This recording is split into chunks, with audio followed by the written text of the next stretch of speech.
Quando eu falei pra minha avó, a minha avó teve um espasmo vascular. Foi horrível, foi o pior momento da minha vida. Nem acredito que esse vídeo vai sair. Olá, eu sou Mariana Mortani, sou jornalista, roteirista, estou aqui no YouTube falando sobre protagonismo sáfico em livros, filmes e séries. E hoje eu vou falar sobre a minha história. Ai, meu Deus, o microfone.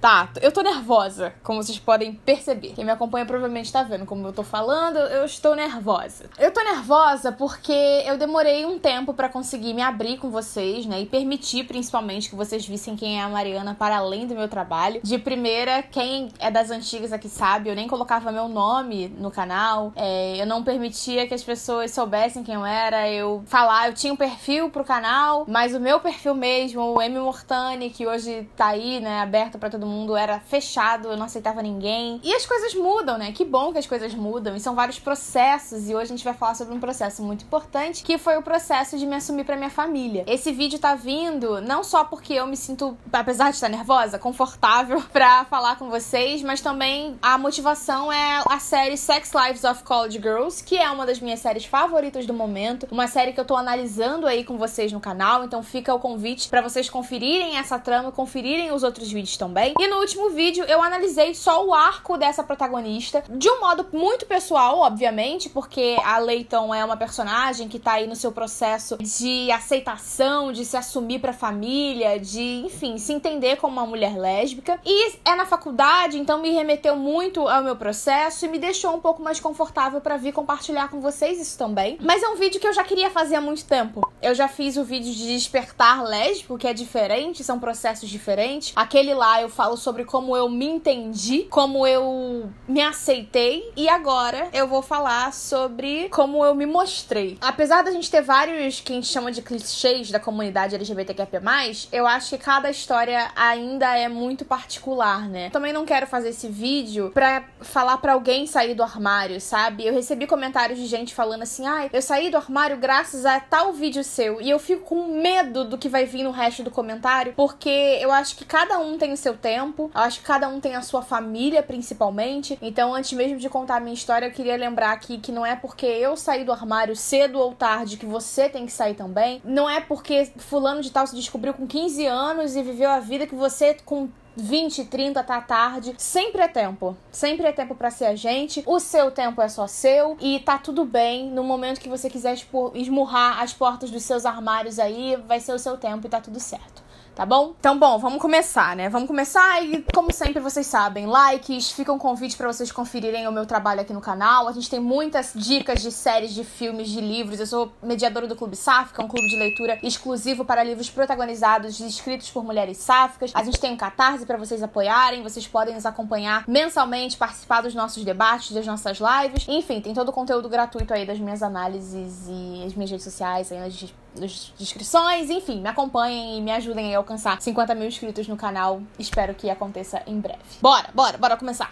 Oi, gente, tudo bom com vocês? Olha só, antes do nosso vídeo começar, eu queria pedir desculpa já pelos ruídos que a gente vai ter ao longo do vídeo. Tava rolando uma obra e eu nem percebi esse problema que podia dar no áudio enquanto tava gravando, porque a emoção tava demais, eu tava nervosa demais. Então é isso, o conteúdo tá aí, espero que esses ruídos, esses probleminhas não atrapalhem vocês assistindo, tá bom? Um beijo.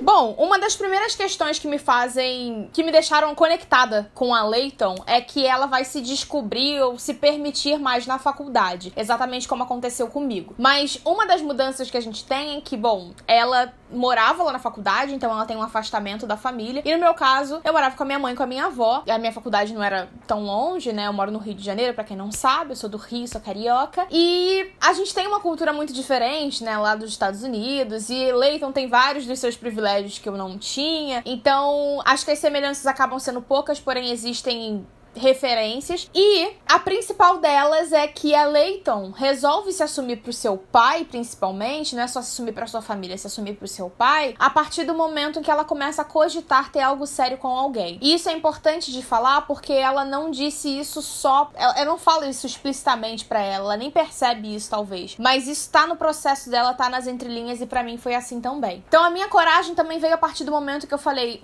essa pessoa aqui eu quero levar pra casa, eu quero construir isso daqui. acho que é algo a longo prazo, eu quero que essa pessoa faça parte do meu dia a dia, quero compartilhar isso com a minha família também. Só que encontrar o momento certo pra fazer isso, eu não sabia qual era, foi muito difícil de encontrar. E acabou acontecendo, assim como acontece com a Leighton, de forma meio que inesperada. Eu comecei primeiro a falar um pouco mais da menina em casa, mencionar o nome, falar que ia sair com fulana de tal, falar que ia pra casa de fulana de tal, pra introduzir mesmo ali, ó, existe essa pessoa que está fazendo parte da minha vida. Uma amiga? Não sabemos, mas era uma pessoa nova na minha vida. Só que mãe é mãe, e eu sempre fui muito amiga da minha mãe. Então ela percebia que eu tava ansiosa na hora de falar algumas coisas. Ela percebia um certo receio. E ela percebia, claro, que essa menina estava fazendo muito parte do meu dia a dia. E eu não falava como eu falava de uma amiga. Existe uma diferença. E eu sempre tive muitas amigas, eu sempre trouxe a galera aqui pra casa, minha avó fazia almoços e sempre amou receber as pessoas. Eu tinha amigos gays e elas nunca trataram ninguém mal, então eu tinha aquela coisa de como que vai ser comigo, mas eu sei que elas não têm preconceito, mas será que vai ser uma daquelas pessoas de lá fora de casa tudo bem, mas a minha família não. Eu tinha muito medo. Sem falar de toda a heterossexualidade compulsória, né? Eu cresci muito ligada à religião e eu ficava pensando, Deus, o que Deus pensa de mim? Eu estou decepcionando Deus e eu vou decepcionar minha família, e o que isso quer dizer? A gente respeita as pessoas, mas será que elas vão me aceitar? E essa obrigação que eu tinha, mas será que eu não gosto nem de homem, assim? Porque na minha cabeça era tipo assim, se pelo menos eu gostasse de homem, se pelo menos eu fosse bissexual, ainda tinha uma esperança aí pra elas. Então eu pensei até assim, eu não sei ainda se eu gosto de homem, sendo que assim, vocês viram lá no meu despertar lésbico, eu não gostava de homem, eu gostava de flertar. A minha lua em Libra e meu ascendente é Leão. Então eu gostava de ter aquela atençãozinha, eu gostava de flertar, mas aí quando chegava, tinha a possibilidade de beijar o cara, eu... beijo aí, ó. Tchau. Então assim, eu não gostava de homens. Ponto. Só que tinha essa coisa de se pelo menos eu gostasse também. E é um pensamento errado, é uma coisa que a gente vai desconstruindo, haja terapia pra isso. Mas enfim, infelizmente fez parte aí do meu processo também. E aí eu tava decidida a trazer a menina aqui em casa pra apresentar pra minha mãe, ou fazer alguma coisa, tipo, fora de casa, enfim, levar minha mãe pra algum lugar e que eu pudesse apresentar ela. Eu sabia que eu queria apresentar ela pra minha mãe, não sabia ainda como nada. A gente não tava namorando ainda tem isso. A gente não tava namorando, a gente tava ficando sério. A gente tava se conhecendo, a gente tava se conhecendo, não vou ficar entrando em detalhes aqui, não preciso. Mas a questão era alguém que eu queria compartilhar com a minha mãe e entender depois os processos. Eu não precisava colocar um rótulo no relacionamento, se eu não tava nem me rotulando ainda. Mas aconteceu um evento, que foi o evento de lançamento de 1 milhão de finais felizes, do Vitor Martins, que é um autor que tá aí, é best-seller, foi publicado lá fora. E naquela época, assim, a gente tinha vários eventos literários aqui no Rio, hoje isso mudou um pouco por conta da pandemia, e eu conhecia muitas pessoas, já trabalhava no meio literário, e eu não falei quantos anos eu tinha, né? Eu tinha 19 pra 20 anos, eu acho. 19 pra 20. E aí, eu já trabalhava no meio literário, já conhecia muita gente. Fomos pra esse evento, a minha mãe conhecia uma galera. Minha mãe sempre me acompanhava nos eventos, ela ama ler também. Aqui, ó. Ela foi minha grande motivação no início aí da vida pra me tornar uma leitora. E minha mãe foi nesse evento, e esse evento tava cheio de gente do Vale. Era um grande, assim, sabe, era um grande encontro da comunidade naquela livraria. E a minha mãe falando com todo mundo falando com a minha mãe, tia pra lá, tia pra cá, porque o pessoal adora minha mãe. E aí eu fiquei assim, caraca, tá vendo? Por que eu tô com medo? Minha mãe adora todo mundo, é óbvio que ela vai me aceitar. Meu Deus, e aí eu fiquei naquela ansiedade, né, aquele momento, assim, de caraca, vai ser muito importante. Apresentei minha mãe pra Vitor tava com a mãe dele lá, eu falei assim, olha que lindo, sabe, a mãe dele, vendo ele como autor aqui, influenciando tanta gente, dando mesmo a esperança das pessoas terem esses finais felizes. Eu quero o meu final feliz também. Então, essa conversa vai acontecer. Só que aí, o mundo começou a cair no Rio de Janeiro. A gente tava em Botafogo, lá no Botafogo Praia Shopping, acho que era na Saraiva. Era perto do metrô, mas o ponto de ônibus era, tipo, 2 ruas à frente, no calçadão, era perto ali da lagoa. E a gente tinha que ir pra lá, só que o mundo tava acabando. E não tinha condução, a gente via que a condução não tava passando. A gente tinha uma viagem pra ir, eu moro na Zona Norte. Lá a gente tava na Zona Sul. Então, assim, todo um caos, o mundo começou a cair, era muita chuva. E aí, eu conversando com a menina, e a menina falou assim, eu posso ir buscar vocês. E aí eu aproveito e conheço a mãe. E a gente achou uma ótima ideia. Bem assim, né? Olha que coisa o destino. Aí a minha mãe falou assim, tá, mas ela tá onde? Aí eu tô em Caxias. E quem é do Rio, gente, Caxias de Botafogo, era gentileza demais. Não fazia sentido, não era caminho da casa dela, não tinha nada a fazer sentido pra essa gentileza toda. E aí minha mãe ficou assim, o que tá acontecendo? Só que aí minha mãe ficou séria. A minha mãe já tava irritada, assim, chateada com a situação, a gente tava alagada praticamente, rola um nervosismo de você não saber se vai chegar em casa, de coisas no trânsito e tal, tava ficando muito tarde, perigoso, 2 mulheres na rua, nosso caminho era perigoso, muitas questões. E aí a gente decidiu pelo menos pegar o metrô, pra gente chegar em outro ponto da cidade que ia facilitar pra gente de alguma forma. Fomos para o metrô. Só que nessa do metrô, a minha mãe já começou a me questionar. E eu comecei a ficar muito nervosa. Eu comecei a ficar muito receosa. E eu sei que a gente desceu aquele metrô e foi no metrô de Botafogo que eu me assumi pra minha mãe, gritando, dizendo eu sou lésbica, eu gosto dela, a gente tá junto. E foi isso, no metrô de Botafogo, eu gritando. Eu lembro até hoje de uma senhorinha passando e se benzendo. E foi a primeira vez que eu falei em voz alta que eu era lésbica. E foi um momento muito caótico, porque imagina todo mundo na chuva, eu toda molhada. Parecia coisa de filme, assim, minha mãe molhada, eu molhada, todo mundo, tipo, estressado, querendo ir embora pra casa. E eu gritando no meio do metrô e todo mundo, tipo assim... Meu anjo, isso são horas. E essa senhorinha aqui, eu não esqueço dela se benzendo e os olhares. Eu fiquei, meu Deus do céu, o que tá acontecendo? Eu comecei eu acho que ali eu tive uma crise de pânico, porque eu fiquei com falta de ar e foi muito... Enfim, foi muito estressante. E a minha mãe olhou pra mim e a minha mãe ficou, tipo, muito chocada. E principalmente pela minha reação. E quando eu olho pra ela, tipo, fala alguma coisa, eu não consigo lembrar exatamente como ela começou a falar. Mas eu lembro que ela ficou muito nervosa. Ela, como que você não me fala isso? Por que você não me falou? O que tá acontecendo? Você escondeu isso de mim? Desde quando você sabe? E aí teve um momento em que ela falava assim, eu prefiro levar um tiro. Só que, vocês sabem daquele momento, bem fotografia de cinema aqui agora, quando a fotografia, né, a câmera, vem colocando o personagem em primeiro plano, tudo vai ficando fora de foco, e o personagem não escuta as coisas, é tudo um grande eco, fica aquele... Foi assim que aconteceu pra mim. Eu olhava pra minha mãe, eu não via mais nada, eu não escutava nada, era um grande vácuo, assim, eu olhava pra tudo, tipo, meu coração acelerado, eu via minha mãe falando e eu não escutava nada, porque o prefiro levar um tiro acabou pra mim. Eu virei as costas, a gente se desencontrou, fomos pro metrô, vim pra casa, saí de casa, tipo, deixei as minhas coisas e saí. Fiquei muito mal, pra depois, no dia seguinte, conversar, minha mãe me chamar pra conversar e, tipo, peraí, o que tá acontecendo? Eu preciso conversar com você. E eu falar sobre isso, eu não sei o que eu tenho que conversar com você, porque você disse que prefere levar um tiro do que, né? Aí ela... Calma aí. Porque o que eu quis dizer você preferia levar um tiro do que me ver como uma mulher lésbica. E ela, eu não disse isso. E ela, como que não? Você disse isso sim. E ela, não. Eu disse que eu via você defendendo seus amigos. Eu não escutei nada disso. Eu via você defendendo seus amigos. Eu via como você era ativista de várias coisas. Eu via como você defendia as pessoas. Mas eu não conseguia imaginar você na rua se defendendo. E eu preferia levar um tiro do que não poder te defender. Então, assim, eu fiquei muito chocada.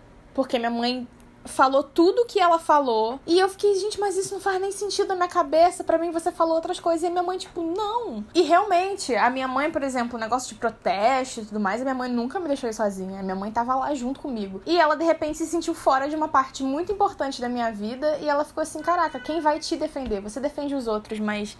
você tá se defendendo e eu não quero imaginar você na rua. Porque uma coisa é você defender os outros e isso é uma questão também, né? Até quando a gente fala de falar na internet, por exemplo, filmes, séries, quando alguém hétero fala de um filme gay, de um filme lésbico, de um filme que fale da comunidade LGBTQIA+, no geral, essas pessoas são sempre enaltecidas. Quando uma pessoa fala de um livro, né, da comunidade, elas são sempre enaltecidas porque olha que legal, um aliado. Mas quando é a pessoa da comunidade, o buraco é muito mais embaixo. Quando eu me colocava na frente dos meus amigos antes de me descobrir, o buraco era muito mais embaixo. As pessoas de alguma forma me respeitavam. Um hétero lá, uma vez foi horrível, eu defendendo os amigos meus e eu me botei na frente de um cara gigante, e o cara não levantou um braço pra mim. E eu pequenininha lá. Mas por quê? Não é porque eu era mulher. É porque ele me via também como uma pessoa hétero ali, defendendo os gays. Agora, eu como uma mulher lésbica, tudo muda. E eu também não conseguia me defender. Então a minha mãe identificou isso também. Ela viu uma mudança,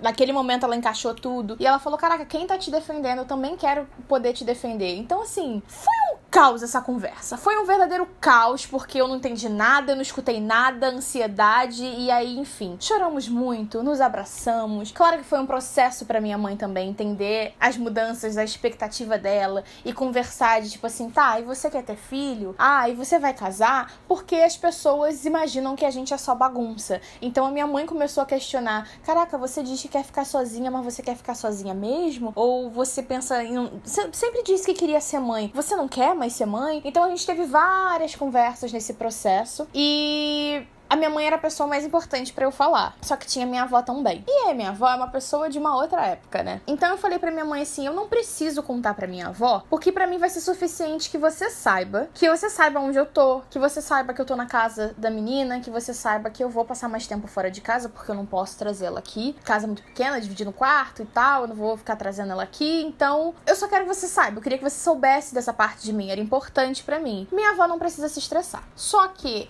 pra mim também, eu tava tentando me enganar, porque pra mim era importante que a minha avó soubesse. Pra mim era importante, de fato, inserir a menina no meu dia a dia e apresentar a minha família pra ela. Só que aí a gente começou a namorar. várias coisas aí no meio do caminho. Começamos a usar aliança, porque a gente usa, né? Aquelas coisas. Ai, meu Deus, hoje em dia... Não quero... Hoje em dia eu não quero aliança tão cedo. Mas, enfim, primeiro namoro, já botou uma aliança no dedo, sáficas, não é mesmo? E aí, minha avó viu. Minha avó foi perguntar pra minha mãe, Mariana está usando aliança, o que está acontecendo? Aí minha mãe assim, acho que você... É uma coisa que ela tem que contar pra senhora, ela tem que falar com a senhora, e a minha mãe veio me fofocar. Olha só, sua avó percebeu. Minha mãe, tadinha, ela fala, caraca, só eu sei o que eu vivi, eu na corda bamba ali. Mas a minha mãe, tipo, veio falar pra mim, olha, você veja de conversar com a sua avó, veja de falar com ela, porque ela já tá percebendo, é importante, vamos dar esse próximo passo. Eu começo a falar. E aí a minha mãe começou a criar um esquema, assim, de começar a falar pra minha avó, eu acho bem que a Mariana tá gostando daquela menina. Minha mãe fazendo a sonsa, gente. Ah, eu acho bem que a Mariana tá gostando dessa menina. E a gente, tipo, rindo nos bastidores, assim, de, tipo, ela tentando preparar a minha avó pra aquilo. E a minha avó, tipo, não, Mariana, acho que não. Risos. risos. Aí... A minha mãe ia percebendo e ela ia falando comigo. Até um dia em que não deu mais pra segurar. E que também, de forma inesperada, numa conversa, enfim, sobre sair e tal, os horários, como eu tava saindo, a minha avó começou a ficar, tipo, tá acontecendo alguma coisa, eu não tô sabendo. Aí aconteceu de falar pra ela. Só que, quando eu falei pra minha avó,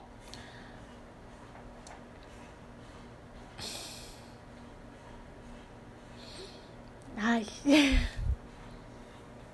Vocês não estão vendo, mas eu tô travada aqui. Compartilhar aquela falando da minha expressão corporal. Eu estou sentada, travada, com as minhas duas pernas aqui. E eu tô assim, da minha perna, tipo, travada, me segurando. O quão nervosa eu tô gravando esse vídeo. Mas acontece que... Quando eu falei pra minha avó,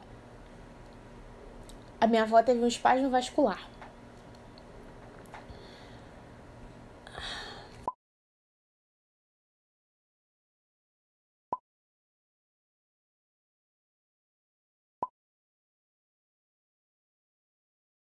O coração dela parou, ela começou a ficar roxa, a boca dela ficou roxa, eu percebi o pulso, eu fazia karatê, então eu sabia de primeiros socorros. Naquela época eu não fazia mais karatê, mas eu tinha feito, então eu sabia. Minha mãe ficou muito nervosa, eu sei como minha mãe lida com essas situações. Eu sou a pessoa que resolve tudo e depois eu fico nervosa. Depois eu paro e absorvo tudo, e respiro e entendo o que aconteceu. Em situações assim de precisar cuidar dos outros. Mas a minha mãe entra em pânico. Então, naquele momento eu só pensei, pra eu começar a fazer uma respiração boca a boca, pra eu começar a fazer pressão, a minha mãe precisa sair daqui. Então eu gritei pra minha mãe, e eu tô falando calma aqui, minha gente, mas foi desesperador, vocês podem imaginar. Comecei a gritar com a minha mãe, sai, pede ajuda, e eu gritava muito com ela, vai, e ela pegando a chave, e eu ali segurando o pulso e contando o tempo. Quando minha mãe sai, que a gente tava na sala, tipo, em frente à porta, não era nem outro cômodo pra eu poder começar e minha mãe não ver. Quando a minha mãe sai, eu comecei. Foi horrível, foi o pior momento da minha vida.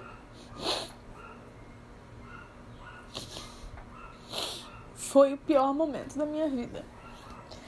Ver minha avó sem batimento, sem nada, na minha frente, porque eu era eu. Chegou a ajuda e eu tava lá, eu não deixei ninguém fazer nada. Eu queria fazer ela voltar. E eu falava, não vai. E foram 5 minutos. E ela voltou.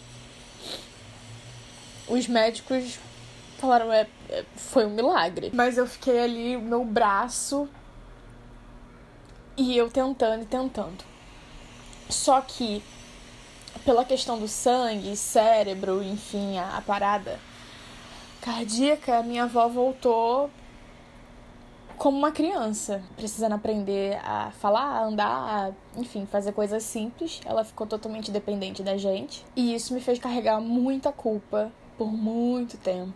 E aí, quem acompanha o Clube Sáfico, ou quem pelo menos viu o vídeo em que eu falei sobre como o livro A Lista da Sorte me ajudou a ser eu de novo, agora provavelmente vai entender. A Lista da Sorte é um livro que fala sobre luto, é uma menina que queria... Enfim, ela... Não vou dar spoiler, mas ela... Basicamente, ela tá passando por um processo de luto de alguns anos por causa da mãe dela, e ela ainda tem muitas questões da expectativa da mãe em relação a ela. Ela se tornou uma pessoa muito cautelosa por perder a mãe do nada, por um dia as coisas terem mudado, por um dia tá felizona querendo contar algo pra mãe dela, e quando ela chega, ela se depara com a notícia, enfim, da mãe, e esses imprevistos, e viver a vida, ela se tornou muito medrosa, muito cautelosa, querendo planejar tudo, querendo ter tudo sob controle, e eu me tornei essa pessoa. Eu deixei de ser a pessoa aventureira que eu era, que vivia a beça, que saía, que queria curtir, porque eu queria e eu precisava estar com a minha avó o tempo todo, e eu sentia uma obrigação de estar com a minha avó o tempo todo, porque eu precisava, não era mais sobre as expectativas dela em relação a mim, era o que eu fiz com ela. Mas ao mesmo tempo, e eu preciso falar isso também, eu preciso reconhecer isso em mim, ao mesmo tempo eu, de alguma forma, e pensando em outras pessoas e em tudo que eu tinha vivido, eu tive alguma força, e muito graças à minha mãe, de seguir em frente. E no final daquele ano, quando eu encontrei e li O Amor Não É Óbvio pela primeira vez, que é um livro de Elaine Baeta, que hoje é minha irmã, aquele livro mudou de novo,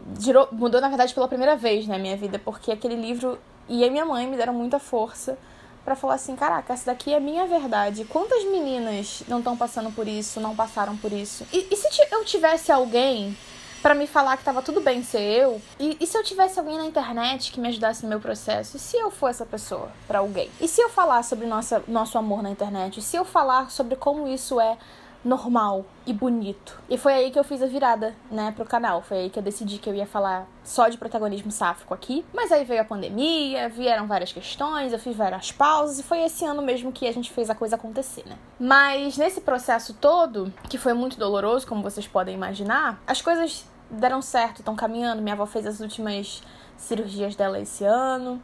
Minha avó tá bem mais independente hoje. Tem vários resquícios ainda, mas ela tá bem forte.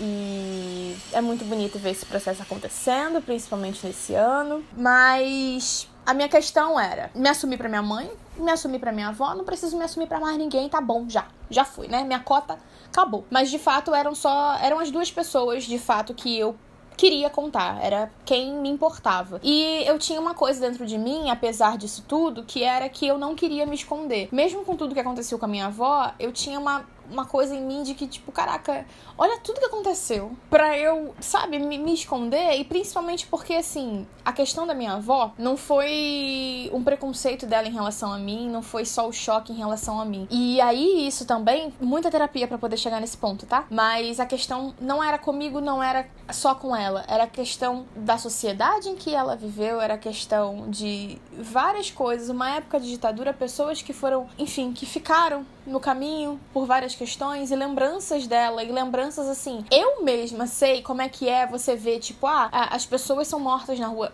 as pessoas são espancadas na rua, e você tá na rua e você vê gay, você vê lésbico, e sapatão, e aberração, e você fica assim, caraca, se eles estão passando por isso, eles estão merecendo, tá errado ser eles? Tá errado ser eles, né? No meu despertar lésbico, eu comentei as coisas que eu escutei e que me fizeram me travar no vídeo, né? Enfim, que eu já deixei aí nos cards, o vídeo do despertar lésbico. Então, a minha avó, de uma época muito mais distante da minha, tinha referências de pessoas que morreram por serem isso. Ela odiava o nome lésbica, ela achava horrível esse nome. Então, eu falar isso pra ela foi não uma afronta, como eu achei que tinha sido, mas um choque de, caraca, tudo aquilo que eu via que era meio que errado e que eu fico, respeito às pessoas, a minha neta também tá sendo, o que ela vai sofrer também? Então, mesmo quando a minha avó volta com todas essas questões e, enfim, nas limitações dela, eu venho também de um lugar de privilégio por ter minha mãe, principalmente, que me falou, não tá errado ser você. A culpa não é sua.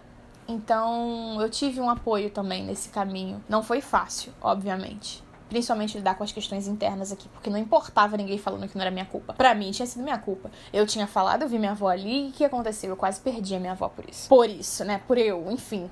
Vocês entenderam. Mas a questão eram as referências dela, da época dela. Eram os processos da época dela. Toda a homofobia, todo o preconceito que existia na época dela. E que ela pensou, a minha neta vai sofrer o que eu vi outras pessoas sofrendo. E eu posso perder a minha neta, como outras pessoas também perderam, e como eu também perdi alguém, enfim, pessoas próximas, né? E aí, nossa, eu nem acredito que eu falei, agora parando pra pensar, é a primeira vez que eu falo isso, tudo, tipo, no Clube Sáfico, no encontro do Clube Sáfico, eu falei, minha avó teve um espasmo vascular e não entrei em detalhes, eu acho que esse ano eu tive que contar pra algumas pessoas também, eu tive encontros, eu acho que esse ano eu tive que contar pra algumas pessoas também, e eu fui repetindo e foi se tornando real, foi isso que aconteceu, e agora, e terapia também, enfim, a gente vai conseguindo, mas... que estranho, falei. Vocês sabem agora. Também o porquê que esse trabalho é tão importante pra mim, porquê que falar sobre amar mulheres na internet é tão importante pra mim, e porquê esse ano foi tão importante pra mim também, porque esse foi o ano em que eu voltei a me sentir eu. Quando acontece essa virada com a lista da sorte e que eu vejo a Emily sendo a Mariana que eu tava sendo na pandemia, com muito medo e tal, e vejo a Blake sendo a Mariana que eu era. Uma Mariana aventureira, uma Mariana de bem com a vida, uma Mariana que se abre pra tudo, que tá disposta a viver, a errar, a acertar, a aprender, a não planejar coisas, a ver a beleza do inusitado, do inesperado, das coisas que acontecem por acaso, sem motivo ou com vários motivos que a gente não conhece. Então, a lista da sorte me fez desejar que pra esse ano de 2022 eu fosse feliz, e eu fosse eu, e eu fui eu, e eu me reconectei com a minha essência, com quem eu queria ser. Na verdade, eu encontrei quem eu queria ser e me reconectei com os meus desejos de antes, e eu pude viajar tantas e tantas vezes pra cobrir eventos de lançamento que falavam do amor entre mulheres. Eu tive vários encontros, eu tive amores, eu vivi plenamente, eu fui eu o tempo todo. Então esse ano é um ano que tá me deixando muito nostálgica agora nesse finzinho, e eu sempre fui uma pessoa de olhar pra frente, bem aquariana, né, sempre pra frente, futuro, e esse ano eu tô nostálgica porque eu fiquei, caraca, foi o melhor ano da minha vida. É até simbólico que eu esteja encerrando ele contando algo tão especial pra mim, e algo que mudou a minha vida e que faz desse meu trabalho aqui ainda mais importante pra mim, que vocês tornam isso possível. Então, meu obrigada. Acho que só pra finalizar tem duas coisas, assim, porque a minha família pra mim era minha mãe e minha avó. Eram as pessoas que eu queria falar apenas. Só que tinha meu pai também. E na época eu falava com meu pai ainda, bem pouco, mas falava. E a minha avó, depois de um tempo, né, quando ela foi começando a falar e foi ficando melhor, a gente conversou, a gente teve conversas. Ela falou como ela me amava e como aquilo era uma parte de mim, mas que ela me amava porque eu era eu. Eu fiquei muito feliz por não precisar nem falar isso, né, tipo, sou eu, continuo sendo eu. Ela mesma que falou pra mim que eu era eu e que ela tinha muito orgulho de mim. E que, enfim, eram outras questões e que era o medo dela falando mais alto. Minha avó tem pressão alta emocional, então tinha essa questão também. E ela um dia fez um pedido pra mim. Ela falou pra mim que queria que eu falasse pro meu pai. Porque as pessoas falam na rua e ela tinha muito essa questão da rua. Ela tinha muito medo da rua e ela tinha muito medo do que poderia acontecer comigo na rua. E do que as pessoas iam fazer, do que as pessoas iam falar, de como eu ia ser tratada. Então ela pediu pra mim que eu conversasse com meu pai, que eu falasse com meu pai. Ela queria que meu pai soubesse por mim e não por outras pessoas. Mas antes disso, e aí é importante falar também, porque na minha cabeça eu não precisava falar, porque eu não devia nada. E porque eu tinha uma relação já conturbada com ele por muitas questões. Eu achava que eu não devia falar. Eu não tinha porquê, não era como se eu devesse algo pra ele, sim, então ele me devia muita coisa, também amor principalmente. Ou presença.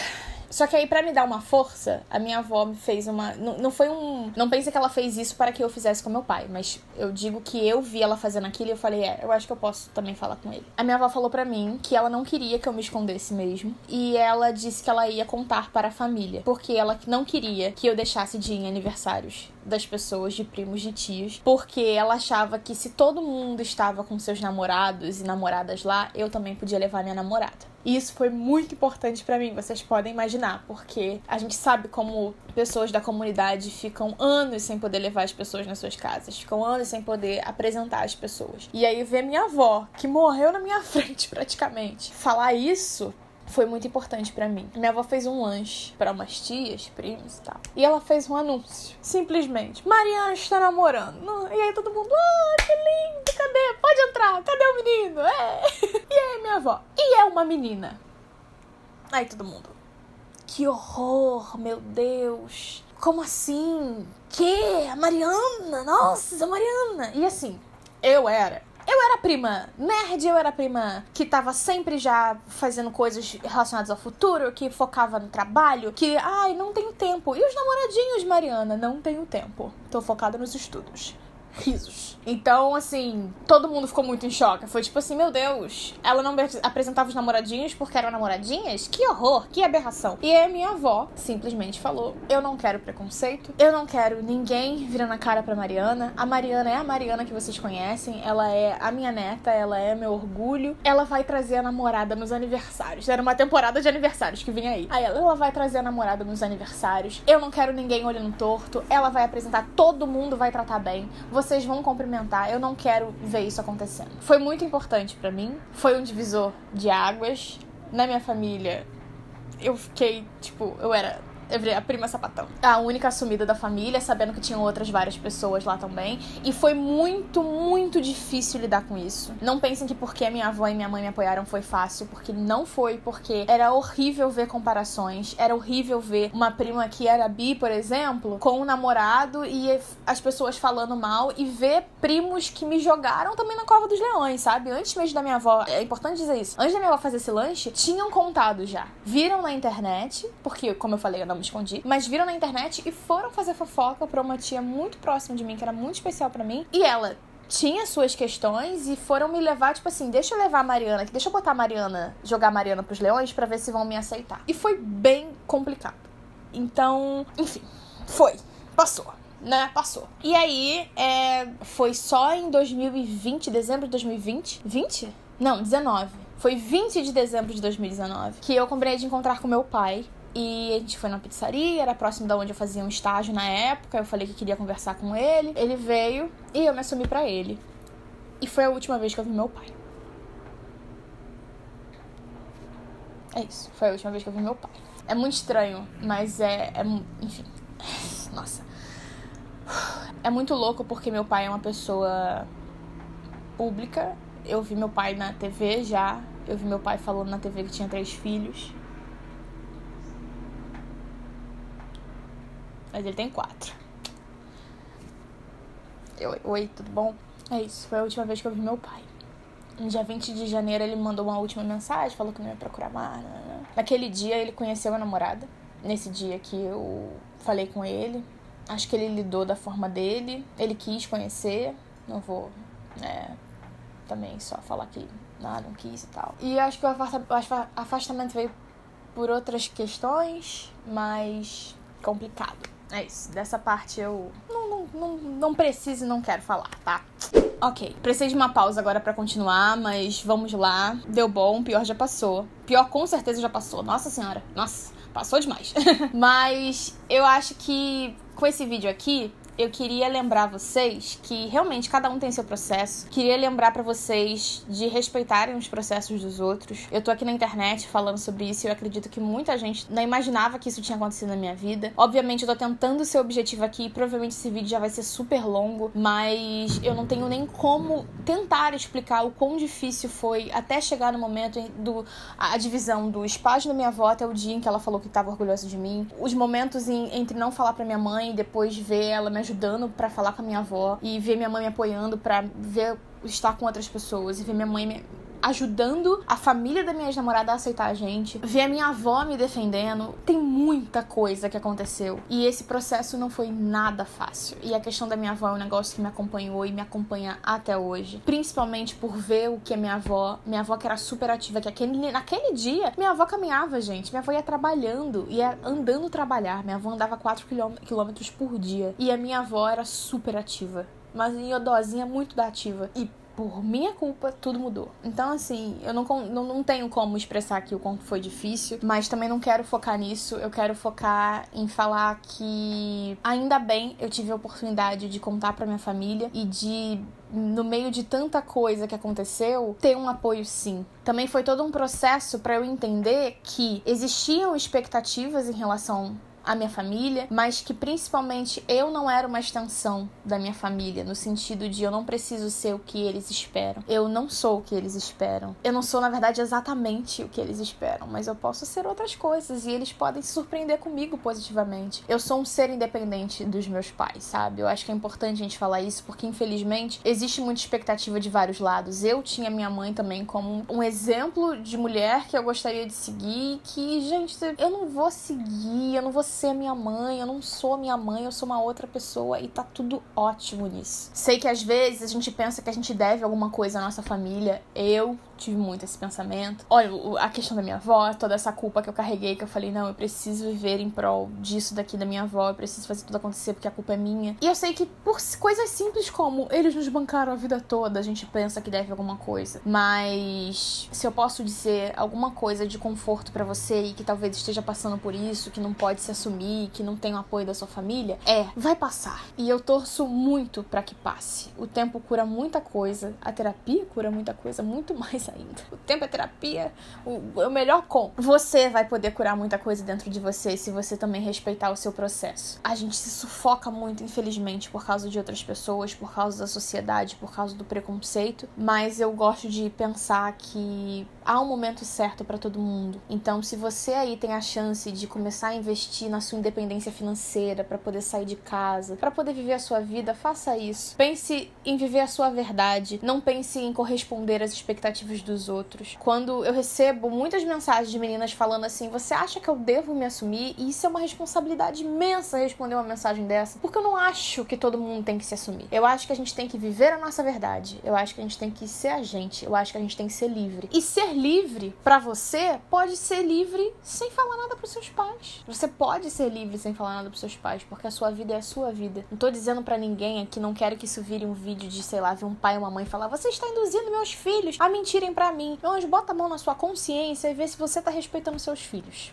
Já começa daí. Então, não fiquem nessa ansiedade de se assumir também, porque vocês veem outras pessoas assumidas. Não fiquem nessa ansiedade de apresentar pros pais, porque, poxa, é o certo, deveria ser o certo, mas será que seu pai e sua mãe vão aceitar? Se você acha que não, que você vai sofrer, que isso vai te trazer mais sofrimento, segura mais um pouco. Na hora certa você consegue. Meu maior desejo é que falar sobre mulheres na internet não seja mais algo pra inspirar as pessoas a se assumirem algum dia, ou pra dizer pras pessoas que um dia elas vão ser felizes. Eu quero que meu trabalho um dia seja só pra dizer, a gente é feliz pra caramba, olha a gente aqui sendo só protagonista, olha a gente aqui não tendo só um lançamento por mês, olha a gente aqui vivendo pra caramba, amando pra caramba, tendo vários amores. Acho que isso é muito possível e é muito importante a gente olhar pra trás, respeitar a nossa história, as histórias dos outros, de tantos outros que esmurraram várias portas de armários pra que a gente pudesse estar aqui hoje. Eu tenho muito orgulho da minha história, eu tenho muito orgulho de vocês aí do outro lado também, porque se vocês estão aqui me assistindo é porque de alguma forma vocês estão se entendendo. E até esse momento da gente se entender demora. demora muito. Então, se orgulhem mais de vocês também.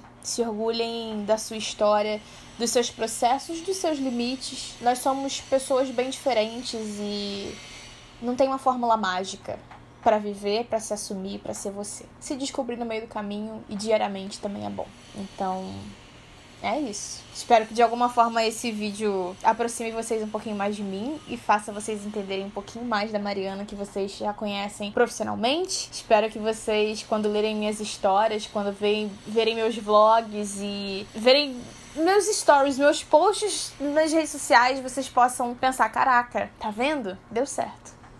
E vai dar certo pra vocês também. É isso, gente. Acabou, é isso. Um beijo pra vocês. Já falei a beça. E se vocês quiserem, me contem suas histórias também. Me contem como foi o processo de vocês. E se vocês estão vivendo a sua verdade também. Um beijo. Quem chegou aí, seja bem-vindo ao canal. Se inscreva, deixe seus likes, que é sempre muito importante. Ai, espero que vocês tenham gostado. É isso. Beijo.